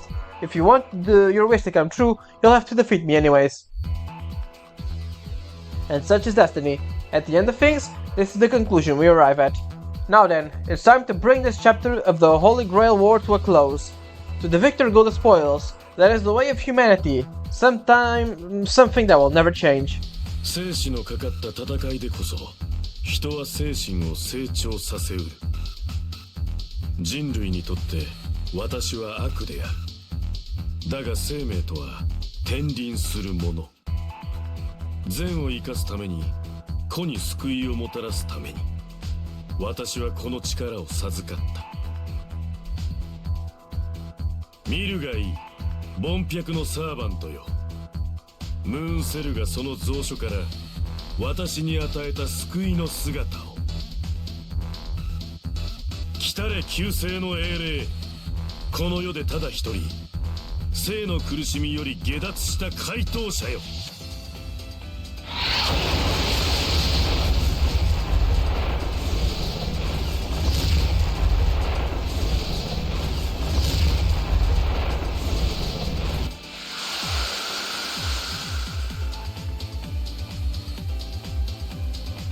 It is for the purpose of creating the path mankind will follow the Dharmata, and thus to enlightenment. Then I will come forth and grant salvation to all things, and guide them to the might of my Vajra. Also, his name is Saber. If you're wondering, that's just Buddha. It's literally just Buddha. Also, if they won't, but if they ever put Jesus in this, in Fate, he will also be a savior class. これはまた凄まじいのが出たな。苦しみから逃れられなかった私にはどうにも手に余る英霊だが、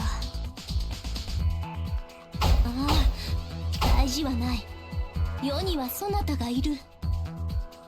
苦しみも分かち合う伴侶がいるのなら花となろう。そなたがいる限り世は最強のサーバントだ。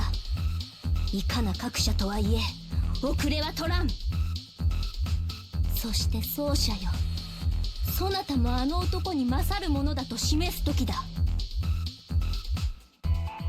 そなたは戦いだけに身を捧げるものではない。あの男のように一人では完成しない。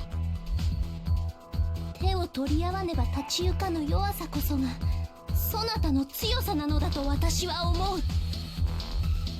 では始めよう。世とそなた共に敵を上回っての勝利こそ最後の戦いにはふさわしい。 The words of my servant serve to encourage me, and in the end, Twice is right about one thing. There are some things that conflict can help to grow, and the most important to me is the bond that now exists between me and my servant. Regardless of the strength of the enemy or the consequences, failure will have, consequences will have on the future, I won't back down. I will face this one last battle with the one who has been with me from the beginning by my side.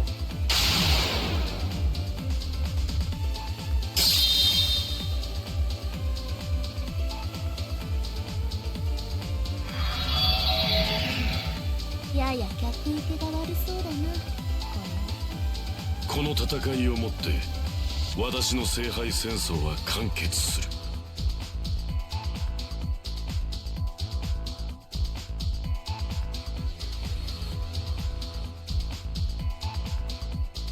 奏者よ、そなたに我が最後の勝利を、我が剣のすべてを愛すべき勇者に捧げよう。その情熱をここで断ち切る。人の業を持ったまま人の業を愛した暴君よ、君の剣はここで折れる。 Alright. And this is the final boss. This is where we were waiting to use all of our elixirs. Right now, we can just go ahead and use Tri-Stunning Sun and wait for until we can use our Noble Phantasm. I'm just gonna go ahead and do a save, just in case. I am not gonna try and die in this one, all things considered. Not really interesting.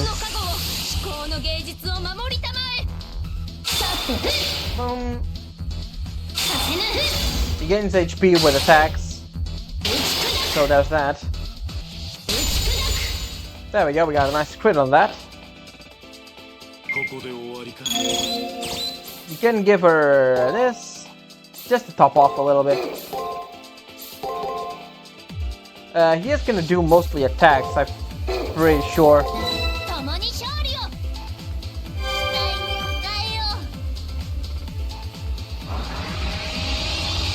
I think what did I do? Damn, that sucks. I didn't defend. It does do a lot of damage. Yep, as exactly as I figured.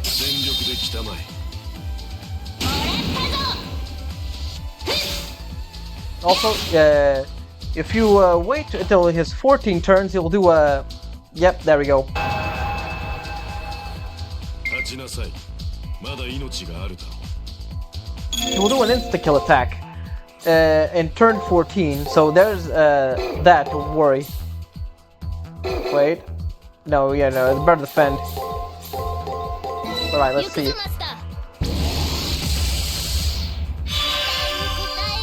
There we go. Ah, no, I used the defense. He failed. Alright, there we go.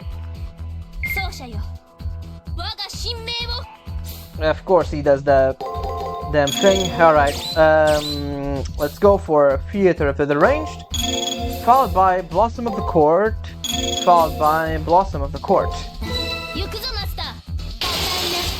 I forgot to heal. Man, hopefully we don't die.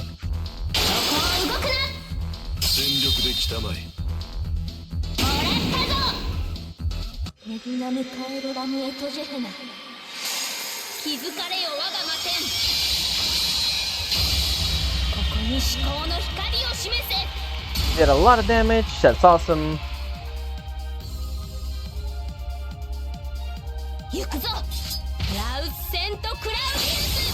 There we go, we're doing 3000 damage at turn. Seal skill sucks, but we have the elixir, so we're not the elixir, we got the recover. Blossom of the Court, and then can do this, let's try it.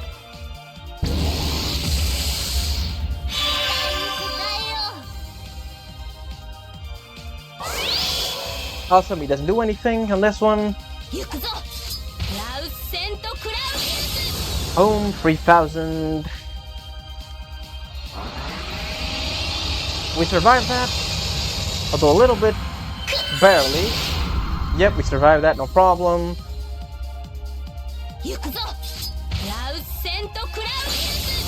Nice. That 1, 2, 3. Awesome. We got him at the ropes at this point. He's not a particularly difficult boss. 倒せるか Oh, that's perfect. この私を Yeah, he's just dead at this point.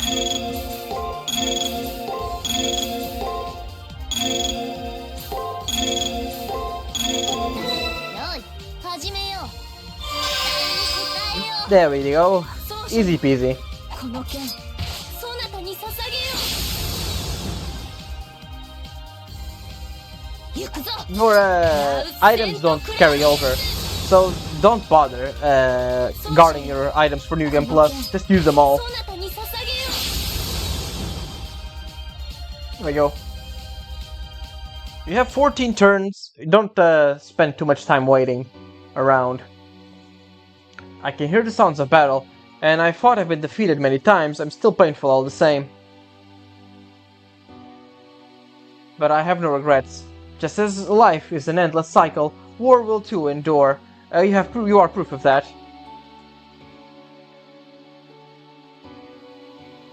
Twice, who even now still holds tightly to his beliefs, slowly begins to fade away like all the others. But whenever he follows his own rules or those of the Mooncell, I cannot say for sure.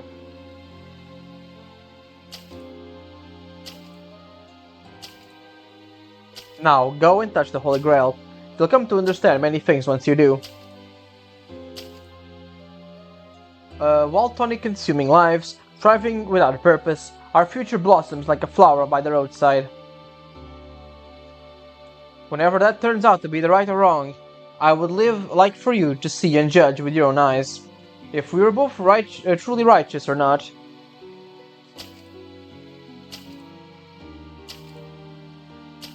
And he's gone. And in an instant, though I saw something that was truly him, but it might have been just an illusion. Without any time to contemplate what happened, Twice Beastman passes into oblivion. His servant too will soon join him in the void.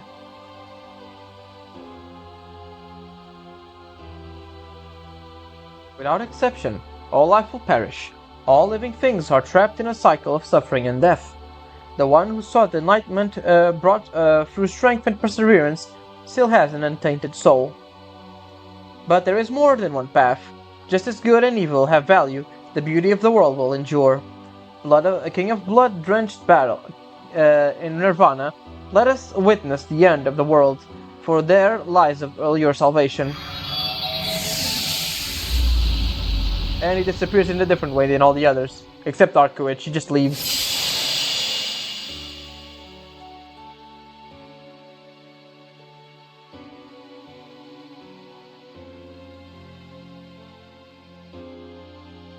With an expression much like his master's, the servant fades away, like a flower losing its petals. The only person to have escaped the cycle of suffering seems to be seen by some as the savior of the spirits of humanity. I see now. He did not support Twice's ideals. Instead, he was showing compassion for the soul of the human known as Twice Beastman. With this, it's finally over. The girl's relief is obvious in her tone of voice. However, the ending has yet to be revealed. There remains the last thing to do. The Holy Grail. The war will only come to the end once the victor claims it for their own. Ah, that's right. I had forgotten all about that. The smile on Rani's face is proof that she has yet to realize that the winner of this war and Twice are the same. The moment I touch the Holy Grail, the Mooncell, I will be identified as irregular data and be erased from memory. The thought of leaving this girl who finally learned to feel is painful, but some things cannot be changed. However, even if I am to be deleted, there should be a small window of opportunity. Time enough to sneak in a modest wish. To extinguish the remaining fires of war that Twice had set ablaze. To put the end to that senseless bloodshed of the Holy Grail war once and for all. The Mooncell automaton, the very mind of God, will seal it away so that no one will ever be able to access again.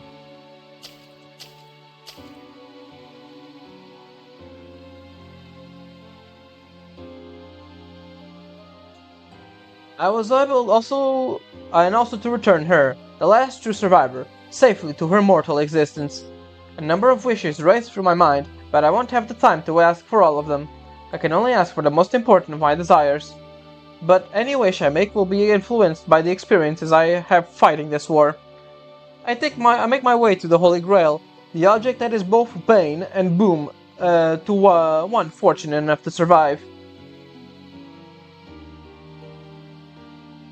There come the stairs.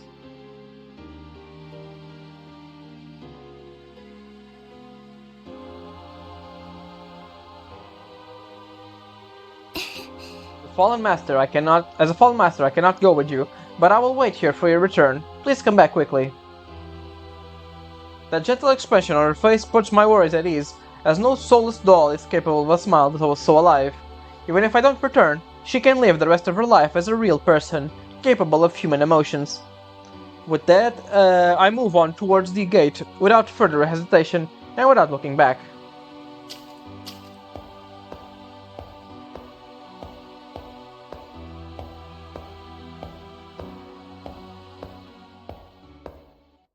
Before me stands the Holy Grail.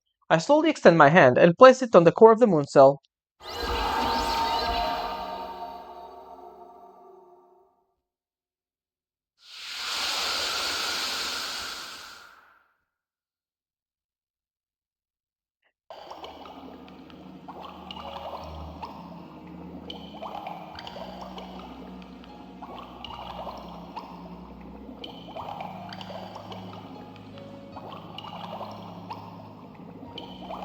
The instant I make contact with it, I am drawn inside the Holy Grail. To be more accurate, I am absorbed into it like the water being absorbed by a sponge. In the short time before I am erased from existence, my consciousness is immersed into the moon cell. I can see everything that exists within it, every piece of information, every observation, every conclusion. The sheer volume of information and ideas stored in the moon cell forms an intricate collage that no human could decipher, though I sense a pattern. In fact, I cannot say that Twice's interpretation of human history, as recorded by the moon cell, was wrong. For war has always brought change, but in this day and age, humanity has mistaken stagnation for peace. And through it all, the moon cell continues to silently record what it sees, without ever taking action. After endlessly analyzing the data it records, it files away its conclusions and resumes its role as a voyeur. It is there on Earth that the whole of humankind's existence is contained. Whenever triumph or tragedies befall mankind and their worlds, the moon cell continues to silently observe and record. It is that strength, that force of existence, that Twice failed to see and understand. Even now, it's not the time to become emotional. I have to tell the Holy Grail what my wish is.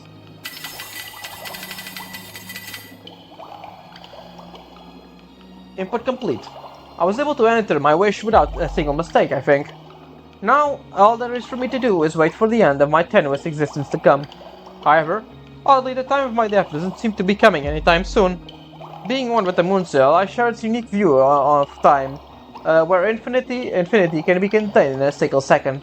So even the briefest moment seems somewhat more drawn out than normal. But even with that, Wait a moment, this cannot be right. Perhaps that man Twice was mistaken. I can hear my servant mutter in my ear. They aren't there in person, but as a part of the Holy Grail. My guess is the servant had somewhat slipped and seen into the Holy Grail the same time I entered. Don't act like you just noticed me. It is your duty to be aware of my presence at all times, after all. However, something doesn't feel right.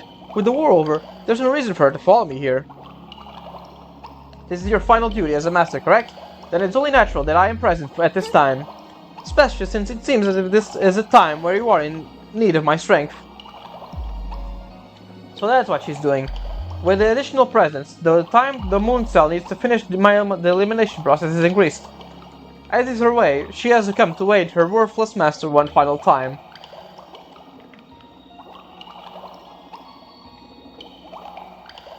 However, a delay this long can't be the result of my servant's presence. Something else must be going on. Since I'm connected to the moon cell, it shouldn't be too difficult to find out what's going on. And that seems to be only a heartbeat. The whole of my consciousness arrives as one log data file. This appears to be you. What does cryogenic storage mean? Dun dun dun, we are still alive. In storage. The info of this data file concerns a patient with fatal brain disease that affected memory retention. And the only doctor familiar with the surgical procedure used to treat the disease died in a terrorist attack.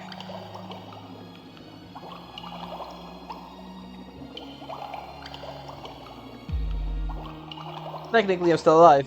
Until another surgeon could replicate the procedure, the patient was put in the cryogenic storage.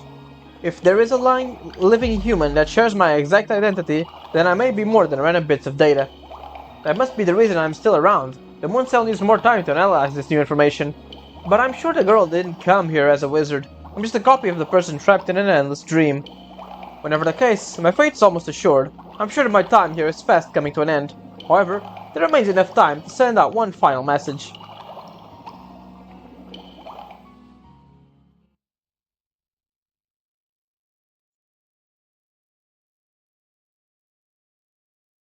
And there's the credits. Ronnie here is finally back on Earth.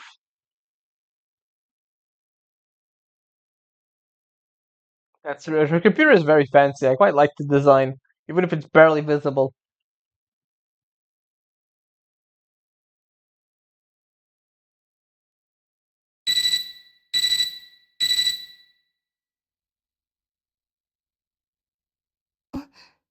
これはあなたのデータですよね。I wonder what will become of Ronnie after I disappear. Will the bond we share compel her to search for me?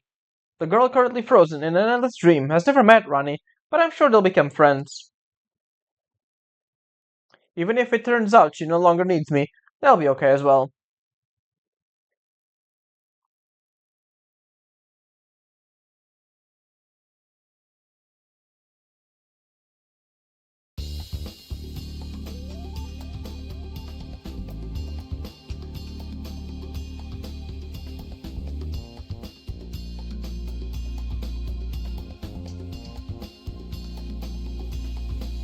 And that was Fate Extra.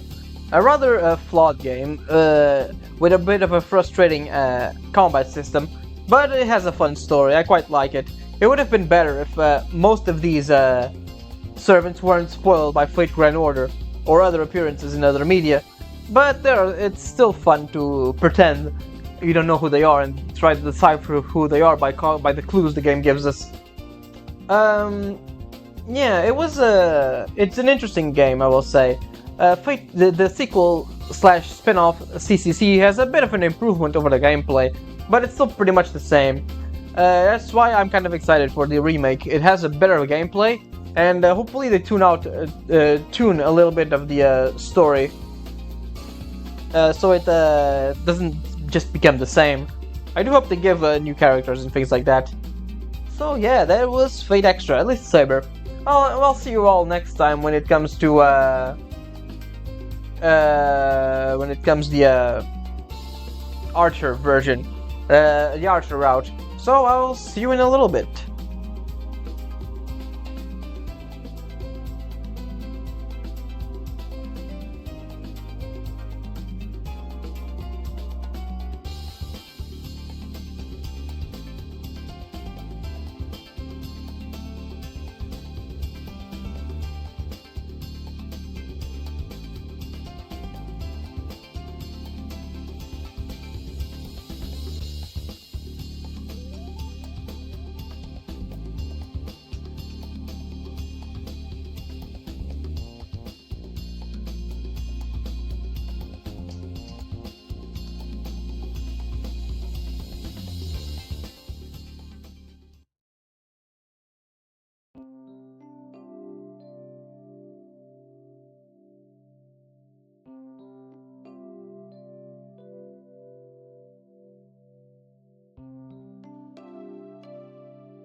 I'm not sure I understand, but do you mean that you have an existence outside this world? Then everything should work out fine. You're my master. You should know that needs to be done, correct? And you do have my permission to visit me occasionally. Actually, come anytime you wish. I'd be happy to see you again. It makes me happy to know your relationship would be ending soon.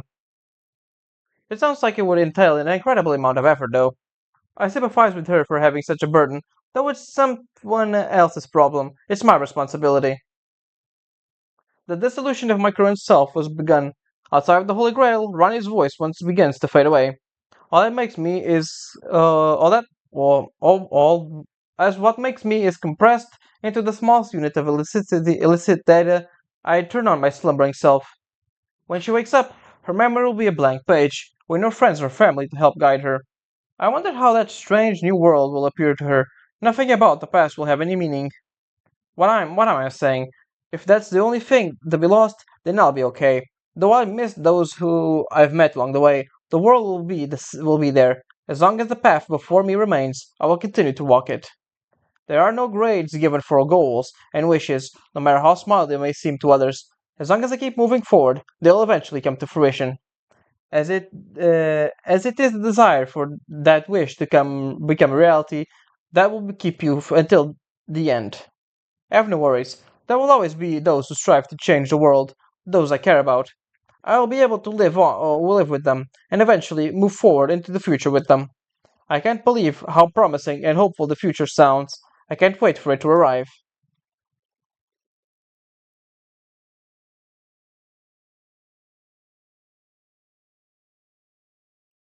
The end.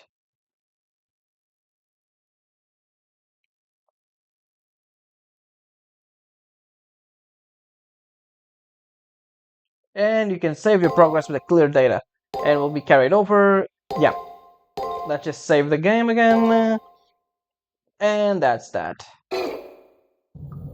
Alright, everyone, I hope you enjoyed, and I will see you next time for a little bit more of Fate Extra. Ciao.